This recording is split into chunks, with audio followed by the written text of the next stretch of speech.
Ry havana ho ampitombona ao aminareo mandrakariva ny fahasoavana avy amin'Andriamanitra iray sy Jesosy Kristy Tompontsika. Amen.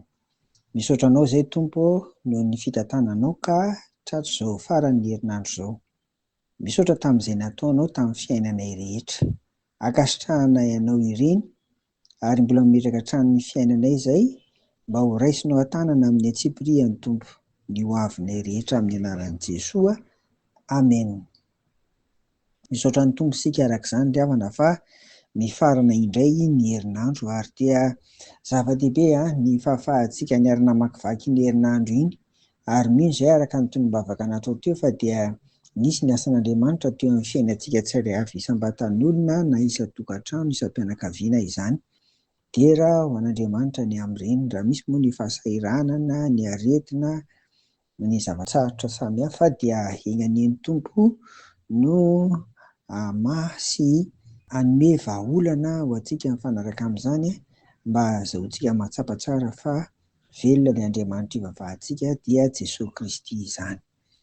Amin'izao faran'ny herinandro izao ary ao anatin'ity lohahevitra hoe mahavonjy ny tenin'Andriamanitra ity, mamonjy antsika ny tenin'Andriamanitra dia izao ny tenin'i Jesosy ao amin'ny Jaona 10:17 no zaraina amintsika. Vakiana amin'ny anarana izany. Efa madio rahateo ianareo no niteniko izay nolazaiko taminareo. Amen. Izany tenin'i Jesosy izany dia tanteraka ry havana ny fiainantsika raha toa ka tanteraka ireto fepetra avy amintsika ireto. Fanoharana ny amin'ny nataon'i Jesosy ny amin'ny ny firaisantsika amin'ilay fotom-boaloboka izany dia Jesosy Kristy izany. Reto no fepetra. Voalohany izany dia tanteraka izany hoe fahadiovan'ny isika eo anatrehan'i Jesosy izany raha toa tsika manana fiombonana firaisana aminy. Izay no takiany amintsika izany. Ny fiombonana amin'ny Tompo ry havana dia tanteraka amin'ireto zavatra roa reto. Voalohany dia ny fiainam-bavaka ary ny faharoa dia ny famakiantsika sy fisaintsainantsika ny soratra masina isan'andro. Izay izany ny voalohany. Dia ny fepetra faharoa koa hitantsika eto dia manaiky amboarin'ny Tompo.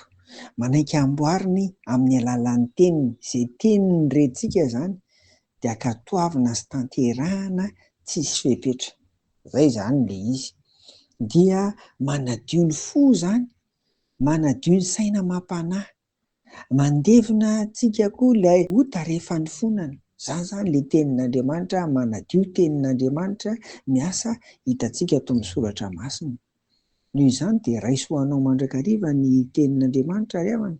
Raisy ho anao mandrakariva ny tenin'i Jesosy dia diovin'ny tenin'Andriamanitra izany ao anatin'izay ary izany koa anisan'ny tena zava-dehibe eto satria raha ohatra izany tsy eka tsy nodiovin'ny tenin'ny Tompo averina ihany ilay teo hoe tena nandray ny tenin'Andriamanitra tamin'ny fo isika dia izao tsisy vokatra mihitsy amin'ny fiainam-panahintsika. Izay koa eto amin'ity Jaona 10:10 ity tsisy vokatra andrasan'ny Tompo amintsika. Noho izany dia aza mandany andro amin'ny zavatra tsy dia mahasoa izany amin'izao fiainana izao fa aza adinoina mihitsy fa zava-dehibe ary antony havelopantsika ny fiombonana amin'ny Tompo. Izay izany ilay izy ary faharoa manaiky amboariny ny amin'ny teniny. Izay no zava-dehibe hitantsika amin'izao soratra masina amin'ity faran'ny herinandro ity izao. Rehefa farana koa ny herinandro sabotsy tahaka an'izao dia tianay foana ny mampatsiahy ny fandaharam-potoanantsika rahampitso alahady. Raha sitrapon'ny Tompo dia any amin'ny TCJ any Anglia isika rahampitso manomboka amin'ny 10. Fampiompivavahana iombonantsika amin'ny fikirikama izany hoe ireo havantsika katolika ho fifampiarabana noho ny taona vaovao ary fametrahana ny taona koa eo anatrehan'ny Tompo. Manomboka amin'ny 10 fotoana iarahan'ny tsika roatota izany. Rehefa vita izany dia misy ny fiaraha-misakafo ary ao aorian'izay ny lanonana ara-panatanjahantena samihafa. Noho izany dia manasa antsika rehetra, manasa antsika mba ho tonga anatevin-daharana ao anatin'izany fiangonana ny fiangonana roatoto izany ary indrindra fiombonantsika samy malagasy koa tena zava-dehibe. Dia ho an'Andriamanitra rehetra ny voninahitra amin'izany rehetra izany. Hivavaka ary isika. Misaotra anao izay Tompo, fa miasa tokoa ny teninao aty anatinay tsirairay avy.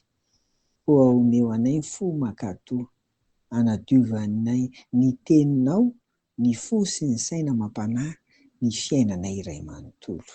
Izany no azahoana vokatra araka ny sitraponao eo amin'ny fiainanay. Dia mametraka koa ny fiainanay hiatrika ny rapitso.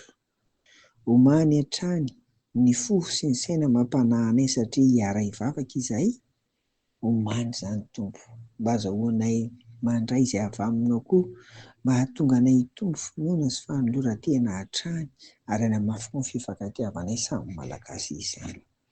Dia ary indrindra samy kristianina ihany koa. Dia inganym mba samy ho tratry ny rapitso avokoa Tompo. Dia ireny saingan-tahanay amin'ny anaran'i Jesosy izany. Amen. Ho aminareo ny fiadanan'i Jesosy ry havako. Amen.